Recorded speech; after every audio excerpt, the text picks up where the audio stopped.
ایک دن میں ایک صحابیہ حضرت ام مستح رضی اللہ عنہ کے ساتھ قضائے حاجت پیشہ وغیرہ کے لیے رات کو باہر کھیتوں کی طرف نکلی۔ راستہ چلتے چلتے ایک جگہ پر ان صحابیہ رضی اللہ عنہ کو ٹھوکر لگی تو انہوں نے اپنے بیٹے کو بد دعا دی۔ تو حضرت عائشہ فرماتی ہے کہ میں نے ان سے کہا کہ آپ اپنے بیٹے کے لیے بد دعا کیوں کر رہی ہیں؟ تو وہ کہنے لگی کہ اے عائشہ، کیا تمہیں پتہ نہیں کہ وہ تمہارے بارے میں کیا باتیں کرتا ہے؟ تو حضرت عائشہ نے پوچھا کہ آخر وہ میرے بارے میں کیا کہتا ہے؟ اس پر ان صحابیہ نے حضرت عائشہ کو ساری باتیں بتا دی کہ اے عائشہ، تمہارے بارے میں سارے شہر میں ایسی گندی باتیں ہو رہی ہیں۔ حضرت عائشہ رضی اللہ عنہ فرماتی ہیں کہ جب میں نے یہ سنا تو میرے دل پر بہت بڑا صدمہ لگا اور جلدی سے گھر واپس آ کر حضور صلی اللہ علیہ وسلم کا انتظار کرنے لگی۔ جب آپ صلی اللہ علیہ وسلم مسجد سے تشریف لائے تو میں آپ کے سامنے آئی اور سلام کیا۔ آپ نے سلام کا جواب دیا لیکن چہرہ دوسری طرف پھیر لیا۔ میں دوسری طرف سے آئی مگر حضور صلی اللہ علیہ وسلم نے اپنی نگاہیں دوسری طرف کر لی۔ آپ کی خاموش نگاہوں نے مجھے بہت ساری باتیں سکھا دی تھی۔ اس وقت آپ صلی اللہ علیہ وسلم کی طبیعت پر بوجھ ہے اور آپ مجھ سے کوئی بات نہیں کرنا چاہتے۔ میں نے سوچا کہ چلو میں اپنے ماں باپ کے گھر چلی جاتی ہوں تاکہ صحیح حالات کا پتہ چل سکے، آخر میرے بارے میں کیسی کیسی باتیں کی جا رہی ہیں۔ تو میں نے گھر جانے کی اجازت چاہی تو آپ صلی اللہ علیہ وسلم نے اشارے سے فرما دیا کہ ہاں چلی جاؤ۔ حضرت عائشہ فرماتی ہیں کہ جب میں گھر پہنچی تو میری امی نے دروازہ کھولا۔ میں نے دیکھا کہ میری امی کی آنکھوں رو رو کر لال ہو چکی ہیں۔ پریشان چہرے کے ساتھ وہ میرے سامنے کھڑی ہے۔ میں نے پوچھا امی کیا ہوا، لیکن وہ بالکل خاموش رہی، مجھے کوئی جواب نہ دیا اور ان کی آنکھوں سے آنسو ٹپکنا شروع ہو گئے۔ میں نے پوچھا امی میرے ابو کدھر ہے؟ تو انہوں نے چارپائی کی طرف اشارہ کر دیا۔ میں نے دیکھا کہ ابو حضرت ابو بکر صدیق رضی اللہ عنہ چارپائی پر بیٹھے قرآن پڑھ رہے ہیں۔ ایک ایک آیت پر ان کی آنکھوں سے آنسو برابر گرتے جا رہے تھے۔ حضرت عائشہ فرماتی ہیں کہ جب میں نے گھر میں ایسا غم کا ماحول دیکھا تو میری طبیعت اور زیادہ پریشان ہو گئی۔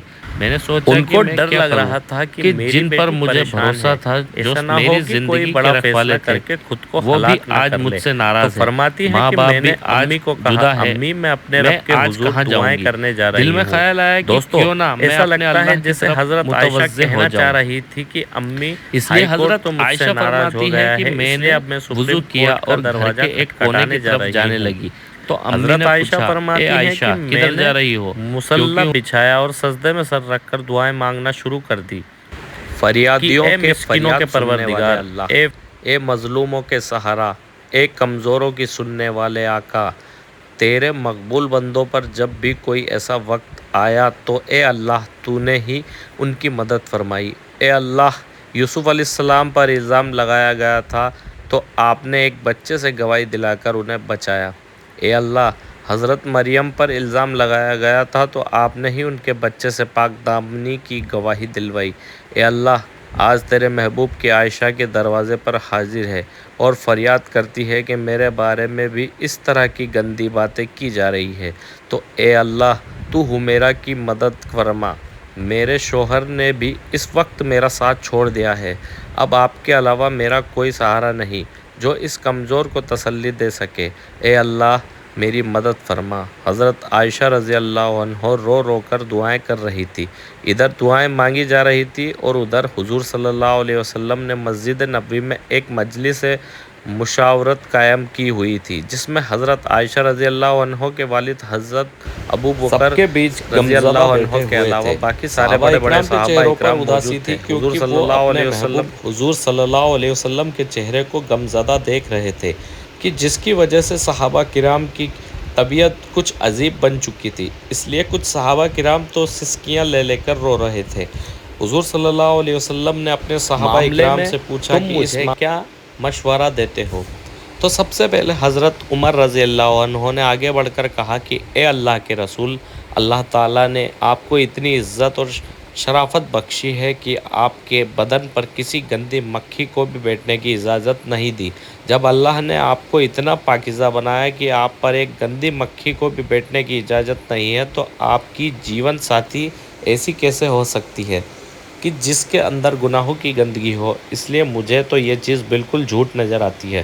اس کے بعد حضور صلی اللہ علیہ وسلم نے حضرت عثمان رضی اللہ عنہ سے پوچھا کہ اے عثمان تم کیا کہتے ہو؟ تو دوستو حضرت عثمان رضی اللہ عنہ اس وقت نبوت کی صحبت کا حق ادا کر دیا تھا۔ انہوں نے عرض کیا کہ اے اللہ کے رسول، اللہ تعالیٰ نے آپ کو ایسا بنایا کہ بادل آپ کے سر پر سایہ کیے رہتا ہے، آپ کا سایہ زمین پر نہیں پڑتا، کہ ایسا نہ ہو کہ کسی کے قدم آپ کے سائے پر پڑ جائیں۔ جب اللہ تعالیٰ نے آپ کے ادب کا اتنا لحاظ فرمایا کہ کسی غیر کے قدم آپ کے سائے پر نہیں پڑ سکتے، تو یہ کیسے ممکن ہو سکتا ہے کہ کسی کو آپ کی پاکیزہ بیوی پر قابو حاصل ہو جائے کہ وہ ان کے ساتھ غلط کام کر سکے؟ لہٰذا یہ چیز تو ہمارے وہم و گمان سے بھی باہر ہے کہ اماں عائشہ کے ساتھ ایسا کچھ ہوا ہے۔ ان کی باتیں سن کر حضور صلی اللہ علیہ وسلم خاموش ہو گئے، لیکن تھوڑی دیر بعد حضور صلی اللہ علیہ وسلم نے حضرت علی رضی اللہ عنہ سے پوچھا کہ اے علی، تم اس معاملے میں کیا کہتے ہو؟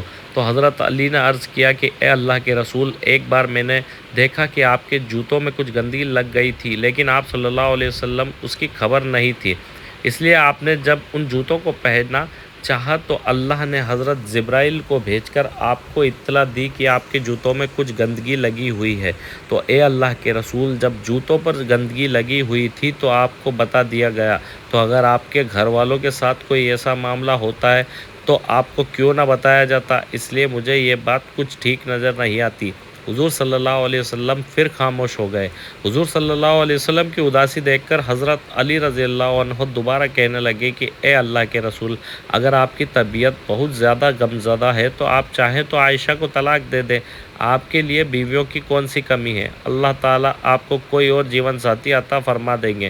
ان کی یہ بات سن کر حضرت عمر رضی اللہ عنہ تڑپ اٹھے اور کھڑے ہو کر کہنے لگے کہ اے اللہ کے رسول، آپ یہ ارشاد فرمائے کہ عائشہ سے نکاح آپ نے اپنی مرضی سے کیا تھا، یا آپ کو اللہ نے کہا تھا کہ عائشہ سے نکاح کرو؟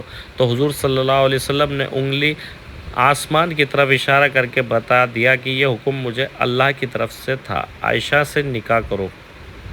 تو اس پر حضرت عمر رضی اللہ عنہ فرمانے لگے کہ اے اللہ کے رسول، آپ مجھے چھوڑ دیجئے اور ان منافقوں کو چھوڑ دیجئے، میری تلوار جانے اور منافقوں کی گردن جانے۔ وہ اللہ کی پسند کی عورت کے بارے میں ایسی گندی باتیں کر رہے ہیں، میں ان سبھی کی گردن اڑا دوں گا۔ حضور صلی اللہ علیہ وسلم اس وقت اور حضرت عمر صلی اللہ علیہ وسلم مجلس سے اٹھ کر گھر چلے گئے۔ تھوڑی دیر بعد حضور صلی اللہ علیہ وسلم حضرت ابو بکر رضی اللہ عنہ کے گھر گئے تاکہ معلوم کرے کہ میری عائشہ کس حال میں ہے، کیونکہ حضور صلی اللہ علیہ وسلم حضرت عائشہ سے بہت محبت کرتے تھے، اس لیے گھر پہنچ کر آپ نے دروازہ کھٹکھٹایا تو حضرت عائشہ کی امی نے آ کر دروازہ کھولا۔ حضور صلی اللہ علیہ وسلم نے دیکھا کہ ان کا رو رو کر برا حال ہو چکا ہے، اور پھر گھر کے اندر آ کر جب حضرت ابو بکر رضی اللہ عنہ کی طرف دیکھا تو ان کی بھی آنکھیں رو رو کر لال پڑ چکی تھی۔ آپ نے پوچھا کہ عائشہ کہاں ہے؟ تو امی نے گھر کے ایک کونے کی طرف اشارہ کر دیا۔ اس وقت حضرت عائشہ رضی اللہ عنہ سجدے میں رو پڑی تھی۔ بعد میں حضرت عائشہ فرماتی ہیں کہ حضور صلی اللہ علیہ وسلم جس وقت گھر میں تشریف لائے تو میرا دل کہہ رہا تھا کہ میں آپ صلی اللہ علیہ وسلم کے قدموں میں چمٹ جاؤں اور جی بھر کر رو لوں کہ اے میرے حبیب، یہ میرے ساتھ کیا ہو رہا ہے؟ کیا آپ اپنی عائشہ کو ایسے چھوڑ دیں گے؟ مگر میرے دل نے کہا کہ اے عائشہ، تو نے اپنے رب کے سامنے اپنی فریاد بیان کر دی ہے، اب اپنے رب سے ہی مانگ لے، تیرا رب نگہبان ہوگا۔ لہٰذا حضور صلی اللہ علیہ وسلم نے پکارا کہ اے عائشہ، تو آپ صلی اللہ علیہ وسلم کی آواز سن کر حضرت عائشہ نے سجدہ پورا کیا اور آ کر چارپائی پر خاموش بیٹھ گئی۔ حضور صلی اللہ علیہ وسلم قریب بھی بیٹھے ہوئے تھے کہ آپ نے بہت پیار سے سمجھاتے ہوئے کہا کہ اے عائشہ، اگر تجھ سے حقیقت کوئی ایسی غلطی ہو گئی ہے تو اپنے رب سے معافی مانگ لے، تیرا رب گناہگاروں کو بہت معاف کرنے والا ہے۔ تو حضرت عائشہ رضی اللہ عنہ فرماتی ہیں کہ اس وقت تو میں صبر کے ساتھ بیٹھی رہی، لیکن آپ صلی اللہ علیہ وسلم سے یہ باتیں سن تو میرے برداشت کے باندھ ٹوٹ گئے اور میری آنکھوں سے آنسو بہنے لگے۔